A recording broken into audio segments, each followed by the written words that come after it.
আজকে আমরা তৈরি করব ইউআই অ্যানিমেশন ফর ডাভিঞ্চি রিজলভে। আমরা ডাভিঞ্চিতে আসবো, এসে আমরা আমাদের টাইমলাইন রেজলিউশনটা আপনাদেরকে দেখাই। 1920x1080p full HD. আমরা ফ্রেম রেট রাখছি 24 এনাফ। আমরা ফিউশন কম্পোজিশন নিয়ে নেব। আমরা 8 সেকেন্ড ডিউরেশন রাখবো। ডিউরেশন আমরা 8 সেকেন্ড রাখবো। Open in fusion page. আমরা রেন্ডার 3D নিয়ে নিব। Merge 3D, image plane 3D।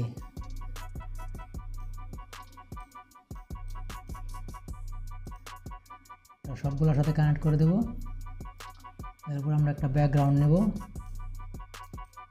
Image প্ল্যানের সাথে কানেক্ট করে দিয়ে আমরা আলফা 0 করে দেব। আমরা মিডিয়া পুল থেকে আমাদের মিডিয়া ইনপুট করে নেব। আমাদের মিডিয়া 1 ইনপুট করে নেব। এটা আপনারা ইয়াতে সার্চ দিলেই পেয়ে যাবেন, মানে প্রম্পটটা আমি ডিসক্রিপশনে দিয়ে দেবো। প্রম্পটে আপনারা ওই প্রম্পটটা ChatGPT থেকে সার্চ দেবেন, ও আপনাদেরকে এইরকম লোগো তৈরি করে দেবে। আমরা মিডিয়া 1 এর সাথে ইমেজ প্ল্যান 3D কানেক্ট করে নেব। করে নিয়ে আমরা মার্স 3D সাথে কানেক্ট করে দেবো, ইমেজ প্ল্যান 3D 2। আমরা মিডিয়া 1 এর সাথে একটা রেক্টেঙ্গেল নেব। আমরা media 1 connect monitor 2 source monitor open করে দেব।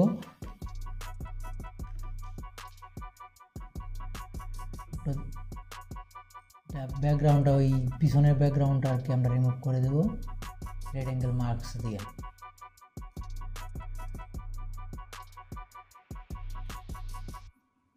কর্নার রেডিয়াসটা হালকা বাড়িয়ে দেব।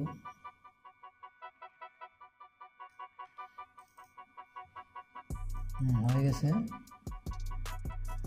এখন আমরা ইমেজ প্ল্যানের সাথে ডুপ্লিকেট নোড অ্যাড করব।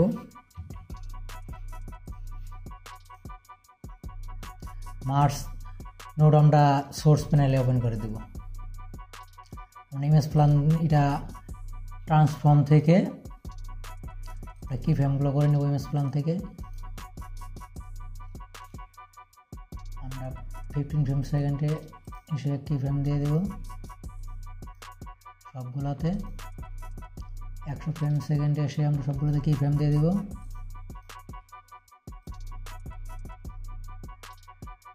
150 ফ্রেম সেকেন্ডে এসে সবগুলোতে কি ফ্রেম দিয়ে দেব। প্রথম কি ফ্রেমে চলে যাব।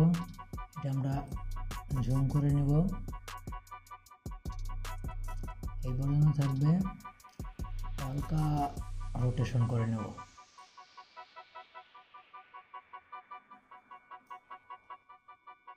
100 ফ্রেম সেকেন্ডে চলে যাব। এটা আমরা জুমটা বাড়িয়ে দেব।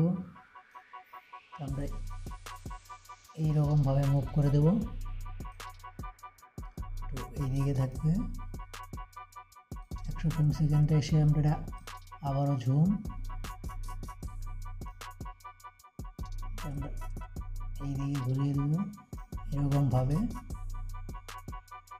হালকা রোটেশন করে দেব।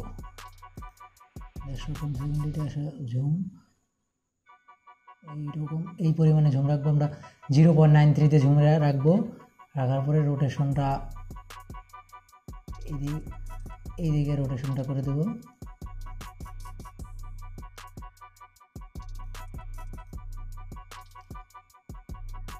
কি ফ্রেম হয়ে গেছে। এখন আমরা স্প্লাইন থেকে এইগুলা সবগুলাতে আমরা স্মুথ করে দেব কি ফ্রেমগুলা।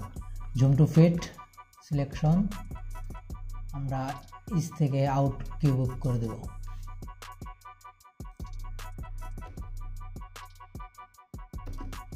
প্লেব্যাক থেকে টাইমলাইন কোয়ার্টার করে দেব যাতে স্মুথলি প্লে হয়।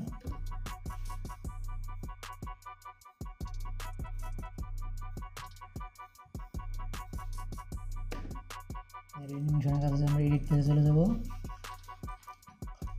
অল আমরা এটা উপরে তুলে দেব শুধু। আরেকটা ফিউশন কম্পোজিশন নিয়ে নেব। আমরা এটাকে ব্যাকগ্রাউন্ডে পরিণত করব। Open in fusion page, connect media out. Media 1 connect করে দেবো মিডিয়া আউটের সাথে। ব্যাকগ্রাউন্ডে কালার রাখবো হচ্ছে ফোরগ্রাউন্ড, ফোর কর্নার। আমরা সবুজ করে দেবো। এটা আমরা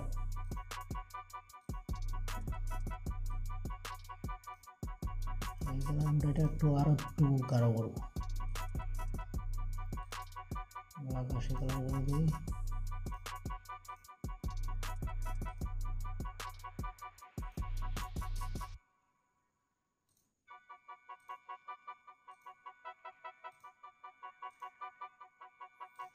আমাদের ব্যাকগ্রাউন্ড রেডি, আমাদের অ্যানিমেশন হয়ে গেছে। ভিডিওটা যদি ভালো লাগে তাহলে একটা লাইক করে দেবেন, আর এরকম নতুন নতুন টিউটোরিয়াল ভিডিও পেতে চ্যানেলটা সাবস্ক্রাইব করে রাখবেন।